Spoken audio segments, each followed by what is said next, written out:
morning, uh, members of the panel, for today's discussion. I'd like to welcome everybody, Dr. John Ogbebo, Mrs. Morioya, Mr. John Afangwe, Mr. Julius Akpong, Mr. Timothy Aloko. You're welcome to this section.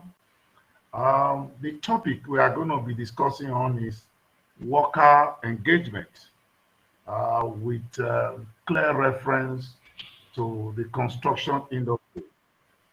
This discussion will focus on worker engagement. We decided to pick this as a reference using construction industry because of the number of incidents and the fragmented nature of the industry, coupled with the volume of activities and with the number of health and safety professionals in the industry as a basis for selecting construction industry. That is not to say that what we are going to be discussing here, you are free to make reference to other workplaces. The idea is for us to have a basis for this discussion. So the essence is to look at the bigger picture. The bigger picture as it is perceived is that worker engagement in the industry is low and actually constitutes a hindrance to health and safety programs in the workplace.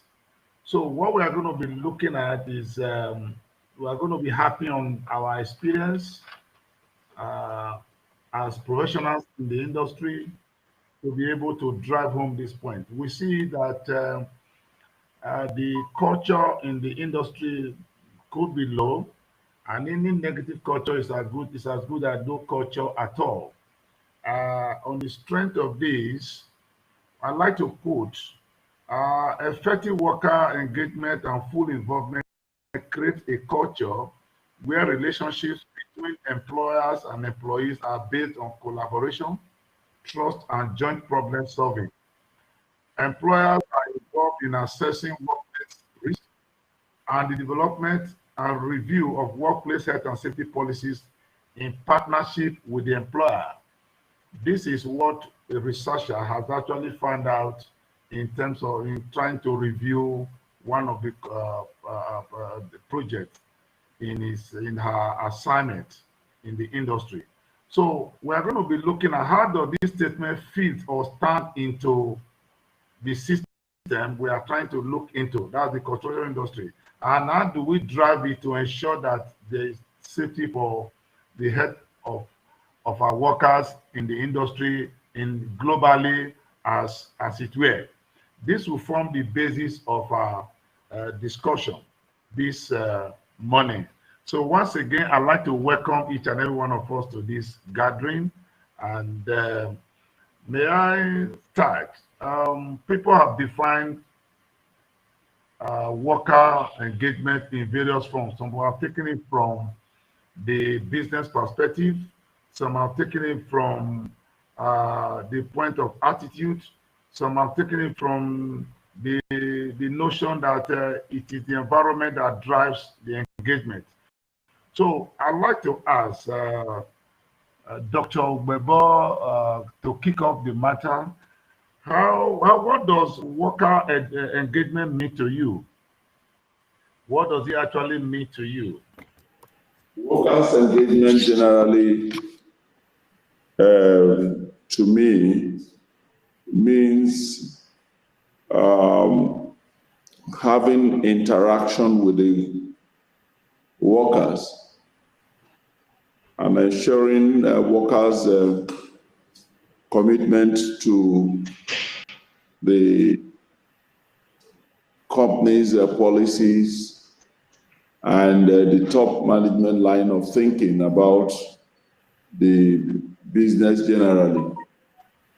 And it's also a way of making them understand and feel that they are part of the business. They see themselves as part of the business. Unless they come in from that angle, they may not be able to drive the course of the top management. They'll be seeing it in their own way. The level of commitment may not be what the management expects from them. So, and it's actually encouraging the workers to see themselves and appreciate the vision and mission of the company towards ensuring high safety and health performance in the company. Thank you very much. Mr. Julius Akpong, can you throw? Thank you very much, and good morning, everyone. Workers' engagement is very important, and just like Dr. Ak said, is to do with engaging people, is to do with enlisting their support, is to do with communicating appropriately to get the needed cooperation so as to be able to adequately implement the organization's safety policies and procedures. People need to stay alive on the job. And for this to happen, they need to understand the reasons why so as to be able to implement. So adequate engagement is getting across to them appropriately enough for them to understand this and then enlist their cooperation in achieving those procedures. And that's why you see ISO 45001 makes it critical, talks about it, guides towards it, and provides for professionals to be able to carry on from there and be able to enlist the assistance, the interest of workers in occupational health and safety related issues. So yeah, workers' engagement is very important. It's found out people support what they help create. So when we enlist them through that engagement, through adequate engagement, then they are able to support health and safety and own it too. Yeah, thank you very much. Talking about owning it, and then you talk about ISO 45001, that is good. There is Health and Safety Work Act 1974 of the UK, and this also for me appears to be international. And if you said workers are going to be engaged, engagement or the way the work is done, it should be based on the platform, or it should be based on something. According to Lord Dennis, you can't place something on nothing. So in other words, it's going to be on something. Now, that takes us to regulations. What will you say, Mr. Akpong? Do we have any local legislation that try to drive the process of engaging workers, especially in the construction industry in Nigeria? I know that they look scattered all over the place, but what can we say? Assuming a worker that is misbehaving, not doing something, do we have something to say? You have done wrong because you didn't comply with this and that in the construction industry as we speak. And how does this one dovetail into the idea of worker consultation? Thank you. That's an instructive question. Thank you very much. See, in the construction industry in Nigeria, there is no clear-cut legislation detailing worker engagement to the best of my professional knowledge. Now, but there is the Factories Act of 2004 as amended, which has bits and pieces on this on a general perspective, not with special regards to construction. In electricity, for instance, the NERC HSE code of 2008 also makes mention to, in fact, talks a lot actually very closely about engaging workers for health and safety. That means that if you're going to be constructing anything within the electrical space in Nigeria, you're expected to comply with that. So engagement and consultation are together. You can't treat them in isolation. If you're going to engage people, you're going to have to start from when you're bringing them into the workplace through induction. Then when you bring them in, you're going to set up new policies or make changes to the workplace or review risk assessments. Of course, you have to talk to them to hear what they feel about it. They are the ones that are at the forefront of work that is carried out. So they have to bear their mind and their feelings on the policies. Otherwise, you just make white elephant policies which never get implemented. Getting things implemented means ensuring that those who will be at the forefront are in support and own it. Ownership begins with being consulted, and engagement is consultation. So it works that way. Thank you. You talk about factory acts, and the factory act, the section, there's a clear-cut section there. The factory inspectors can only come into the factory, the workshops of the construction industry. But that takes us to a different area. Maureen, how do workers' union, how do they play this role of consultation with employers to get the best for the workers? How will you rate worker consultation in Nigeria industry? Well, it could be construction, it could be anywhere. How does it apply, and what are the possible issues that is being there in worker consultation? How do we address it? Do we have any legislation that trying to point on worker consultation with the union and the employers? Thank you very much, Engineer Iyoma. I am happy that the last speaker have told you that there is no legislation in Nigeria that is clearly targeted at the construction sector. He is very correct. What we have done as labor union is to ensure that we use what we call tripartite consultation, leveraging from ILO conventions that has been approved or signed in Nigeria. Convention 144 talks about tripartite consultations.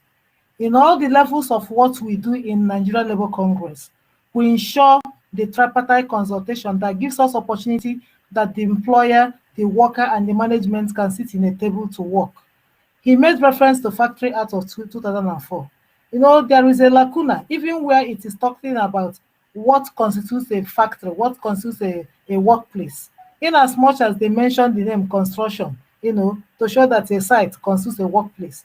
But the lacuna there does not allow it to go further to specifically even put construction in clear terms that they are part of the factory. Now we have, like I said, the conventions we're talking about. It has given us opportunity to have a national workplace policy on occupational health and safety. The section 5.7 of that policy mentioned that a worker or in the workplace, there could be workplace committees, safety committees. That is, we are kind of practicing it in some of the construction industry without actually having a law backing it up. So these workplace committees happen in some of the big industries. And in that respect, there is workers' consultation in these committees. But that is not to say that there is any law backing it up. For now, there is no law. When I got this information, I had to. Thank you. Now, we can come back to that later. What you have just explained to us is what we call voluntary regulations that is going on. Mr. Timothy, do you have anything to add? You are a player in industry as well and a professional.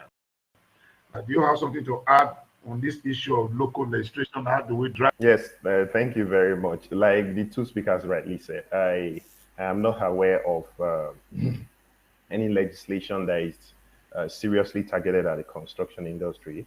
However, like Mr. Julius rightly said, the organizations and construction companies are beginning to leverage on their internal process using PDCA, the planning they're doing and checking and acting to ensure that there is compliance and also to improve their internal culture. Also, I am aware that a lot of organizations are also leveraging on the ISO 45001. I think it's clause 5.7 that talks about participation and consultation, which they set a guide for how to do it to leverage on the best practice. So I know the Factories Act is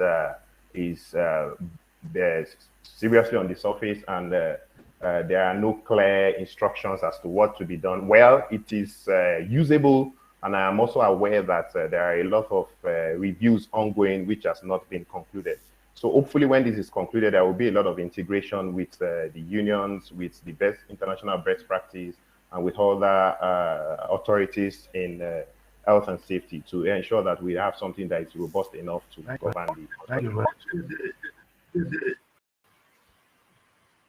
Yeah, the implication of what we are driving at here is that there is no standard, which means company A can use a standard they prefer, company B can use any standard.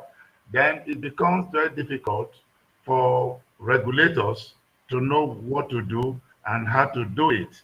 So it's okay, we've been able to point it out, but the aim of worker engagement is to reduce constitutional risk within, or reduce risk within a project or a workplace. By law, whether in the Factory Act or anything, management are responsible for identifying risk or unsafe working conditions in any task that is being undertaken. Now, this gives an opportunity for all operatives who are involved in the operation to work in line. Now, if we are looking at that from that angle, how workers in the industry encouraged to identify risk and possible hazards? How are they? Because we are talking of legislation, we are talking of regulations, we are talking of laws to guide them. Now, if we have just said they are having issues in trying to get this thing done, but eventually, now we use various parameters. So we may have to act on different or individual experience here from the industry. How do workers, are they encouraged to identify risk and hazards? I would like to call on Mr. John Afambe here to look at this area, how workers engage to identifying risk and hazards. Very much, Engineer Sazi, for that question. I'd like to point out here that leadership is the main driver of engagement. There is a strong correlation between leadership and engagement. There are leadership behaviors that will encourage good engagement of workers. A leader communicates, a leader that encourages development of employees, and a leader that recognizes and rewards performance, and a leader that encourages a situation where there is trust and confidence. We definitely have drive a good engagement of employees. So when you have an autocratic kind of leadership, the talent style that emphasizes productivity, less emphasis on the development of employees, definitely that will lead to poor engagement. Now, in the industry, there are avenues for communication and feedback to management on hazards and the risk they have while on the job. It is these who are working and they know, they have more experience on the hazards on the job. So the avenues created in the industry for feedback include two-boss talks and during pre-tax meetings. Use of suggestion boxes, opinions can be heard without the identity of the person, maybe reviewed. Surveys, and during workplaces have feedback from the employees on the hazards and the risk of the job. Then also including HSE as top agenda in team meetings can give room for workers to air their views. And during training session, it is also effective to review past incidents. During such training sessions, I have seen that to be very effective, where you review incidents that happen in the organization, and you see, tell you details of things that were not even identified during the investigation process. So you can have some feedback to the organization on the risks and hazards of the job. Thank you. Can we tap on the experience of Dr. Bebo in line with this? I think with depth of research that is coming out from the program, I'm sure we'll be able to harp on some knowledge and experience in this area. Dr. Bebo, can you throw some light into this topic? How workers are Mr. Saze, and Engineer Fangwe have just mentioned, there could be formal and informal way of getting feedbacks, effective feedbacks with respect to risk and hazard on site. And he has actually mentioned that, of course, we all know as professionals that efficient safety management is driven by leadership. And if the leadership are very open, then definitely they are going to get the workers feedbacks very easily. Formal, through meetings, through HSC committees, and through informal, of course, through usual tools like he has rightly mentioned. And we could create the HSC information avenues like boxes where people can give responses or put in information so that this information can be reviewed from time to time. Clearly speaking, he mentioned about incident investigation on site, which gives a feedback. Of course, it involves interaction with the frontline workers who may have one input or the other. And it shouldn't be what just top management will do and give to the workers. They are there on site. They, with proper trainings, they should be able to identify some of these hazard and risk on site. And then the management will be able to translate it into usefulness. Thank you. Thank you very much. We have been able to look at that, and I just see your last statement is proper training, and that is fine. Some industries try to drive this from different angles. At a point, because of the conduct of workers, injuries here and there, they try to look at it from behavioral angle, behavioral safety.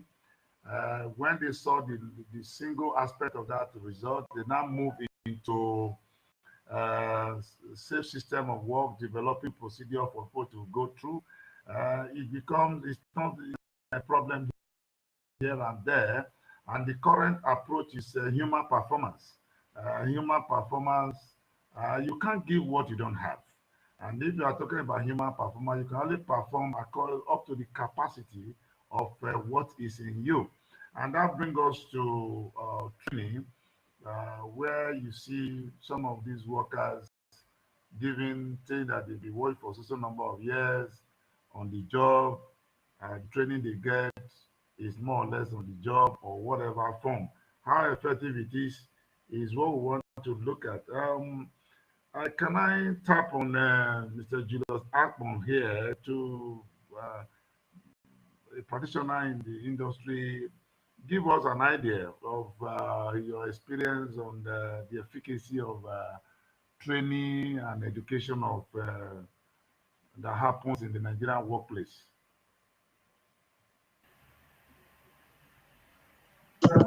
Right, thank you very much. On training, just like we have said, HSE is done based on the moral, the legal, and economic reason. Because there is no legislation driving training, driving even this engagement we're talking about, training is left at the mercy of the employer. And a lot of people who do not yet on their own understand the importance of that training will not, as a management, drive training. That defeats it when my colleague said earlier on that it starts at the leadership. So where leadership is not committed to it, you can see the lacuna there already. However, those who are now practicing self-regulation because they understand the need are doing a lot. Personally, I've been called to so many places to deliver training, and it works. You will see the clear difference. In fact, when they talk about setting their leading indicators for a particular safety year, you see how the fact that they trained in different aspects reduced or prevented accidents which happened the previous year. So it's even measurable. You could see that, oh, it was because we changed it and we provided more training in this area. That was why the data has gone down from what it used to be in the past. So the place of training is very, very critical and very, very important in getting workers, to know what to do and do it to prevent accidents from happening and bring the much needed profit, to the stakeholders in that organization. However, training is not just, for instance, organizing an online session. No, it's not enough. In the construction industry, 70 to 80% of the staff are people that are not educated.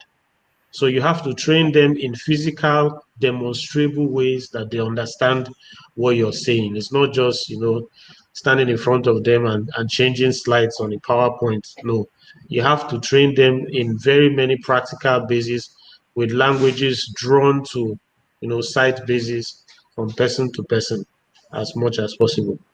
Thank you. Thank you. Mr. John Fangwe, how will you view training and education in the Nigerian workplace vis-a-vis the concept that there's poor training as a major cause of low risk perception or poor perception by Nigerian workers?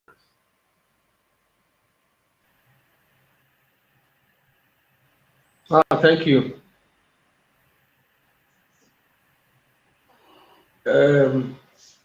We have said that worker engagement is the participation of the shop floor workers in the decisions made by those who control the construction activities on how risk on site is being managed.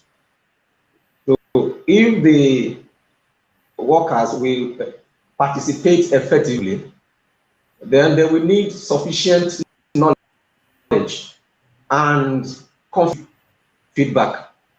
And that is where training really comes in. And as Mr. Julius have already said, the training to be able to raise the risk perception of employees who are not well educated, and to be able to identify hazard, because you cannot really solve a problem that you don't know. So people have to be trained to first place, and so that when they see it, they will be able to identify it. So that kind of training in construction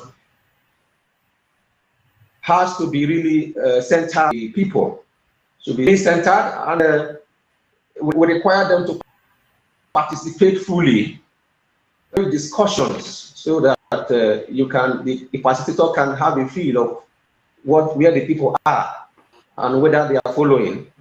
Then should be very interactive. That is the only training that can improve the risk perception of these employees to require feedback. Thank you.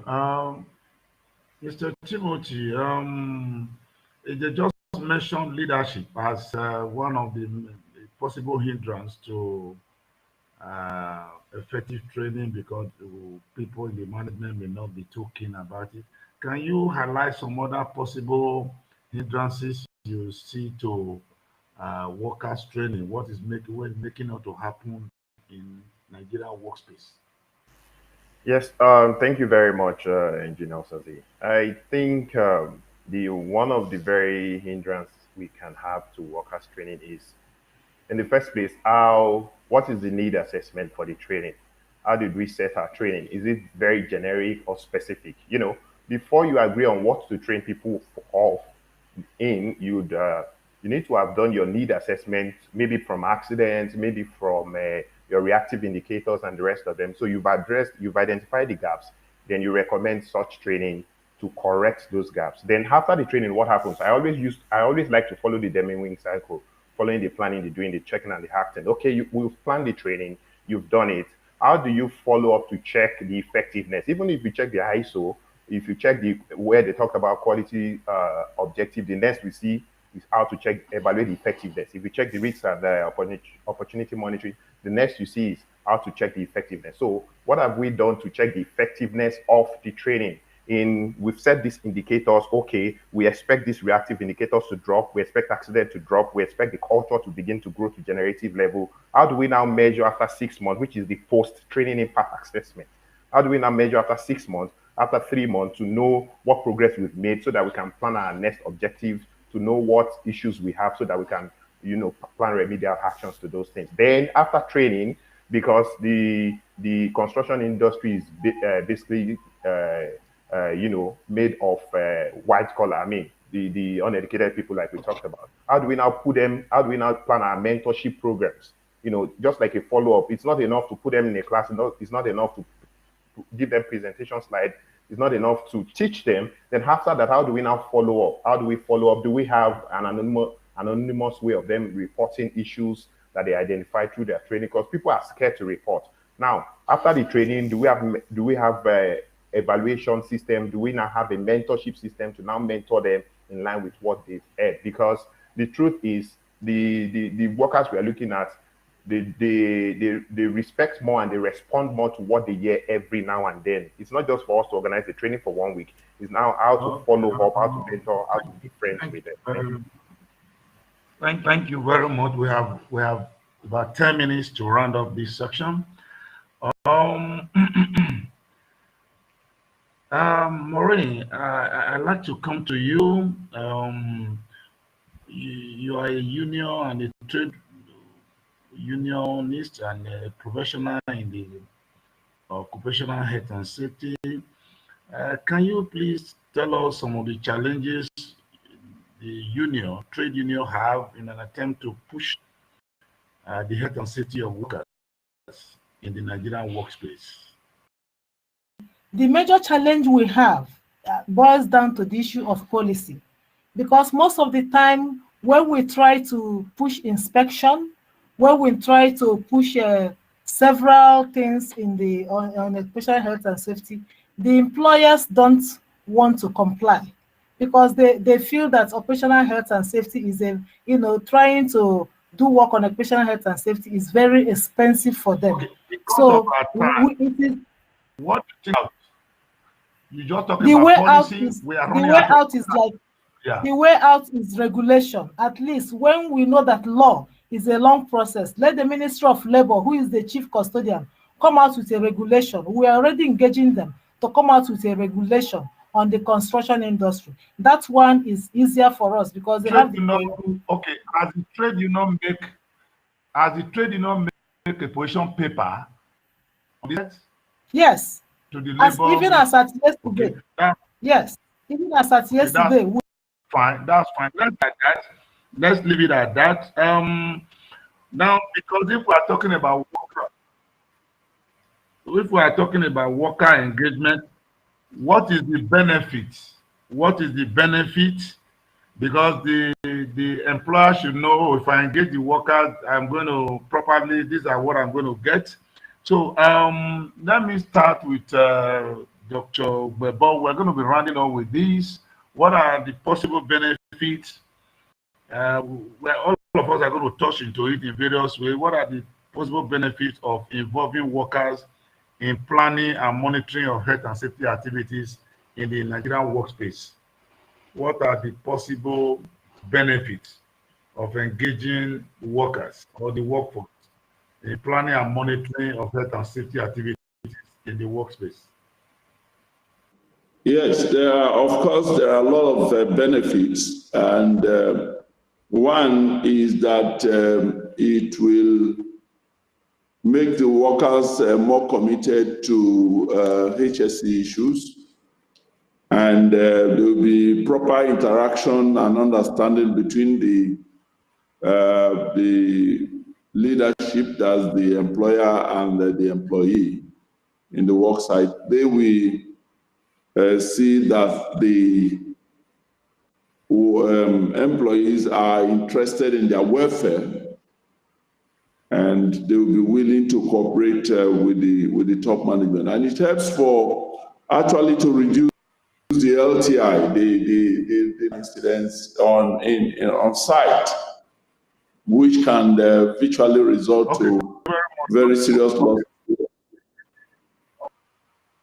How the government, the employer of labor, how would the government encourage them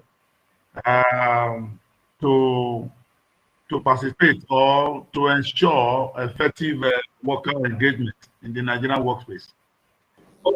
Okay, thank you very much. Of course, the very first thing should be to set a clear-cut policy, and also as part of the indicators that is being reported, the employees' concerns should also be captured. Maybe there can be a synergy with whichever department and the human resource department, because I know in the power industry we have indicators for NEC.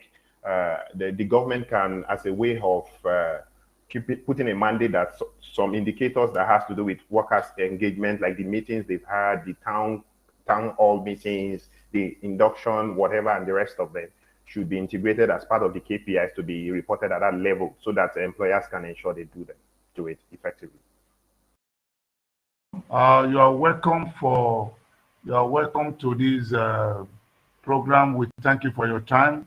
So, in other words, in essence, all of us are in tune that worker engagement is a plus. Worker engagement should be given priority in our various places of work. Construction industry was only used as a reference point, whether manufacturing, wherever is a workplace where you have a gathering of 5 or more persons, worker engagement is key. Thank you very much for your time, and we wish you happy stay. And those of us on transit, we wish you a safe trip to your various destinations. Thank you for your time. We appreciate it. Bye.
Hello.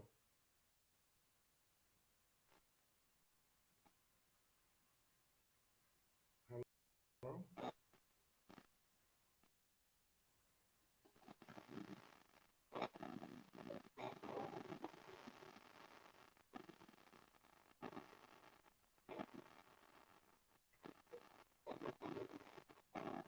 Hello.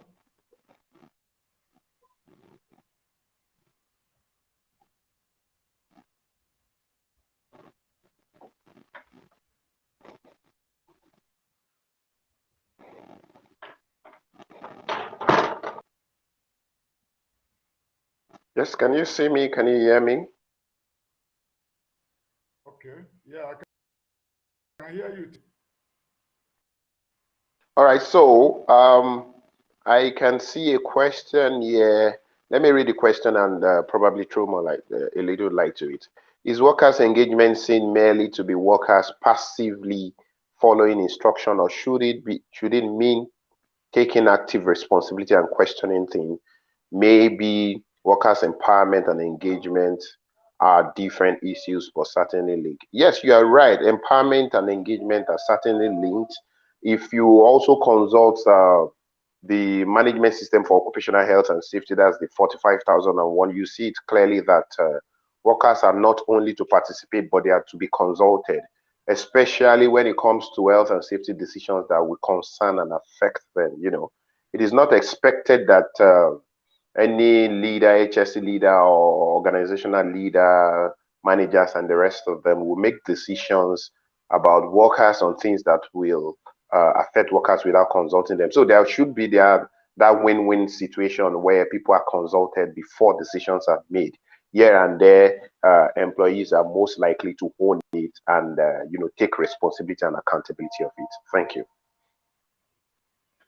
Yeah, there's a question here. It says worker engagement driven by economic situation.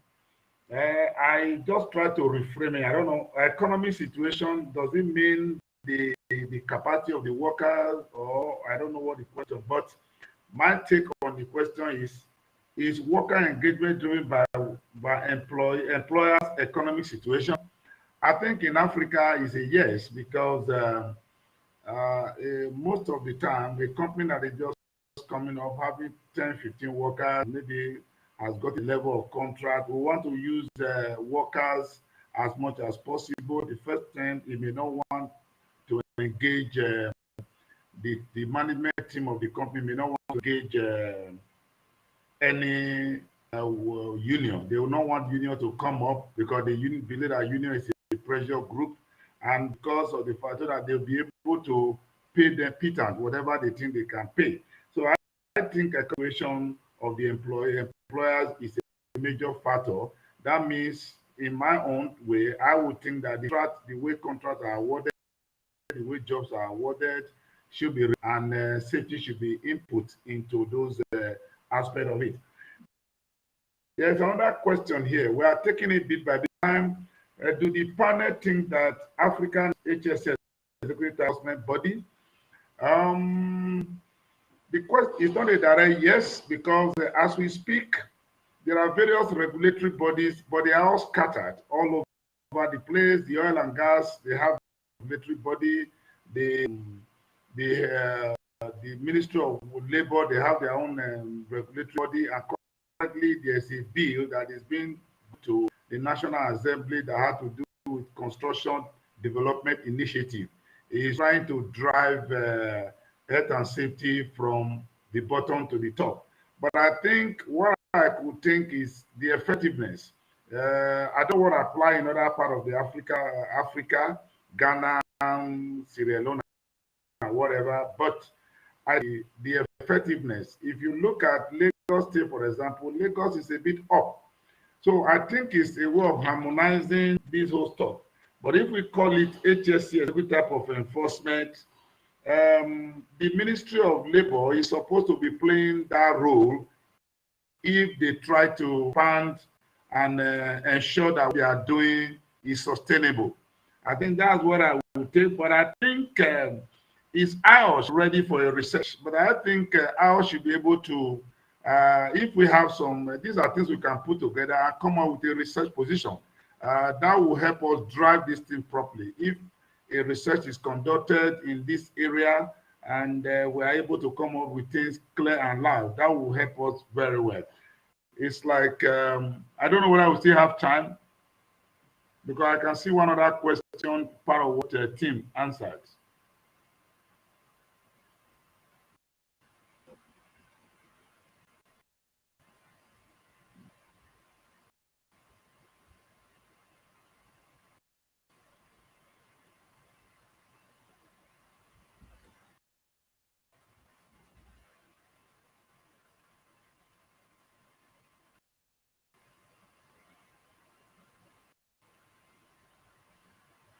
Well, by way of wrapping up, I think I would advise that in this aspect of worker engagement, if IOSH be able to do more in-depth study by way of researching into this basic area to actually find out where the gaps are by way of putting it up together and coming up with a robust plan to help to drive in possible recommendations in ensuring worker engagement effectiveness in thank you very much.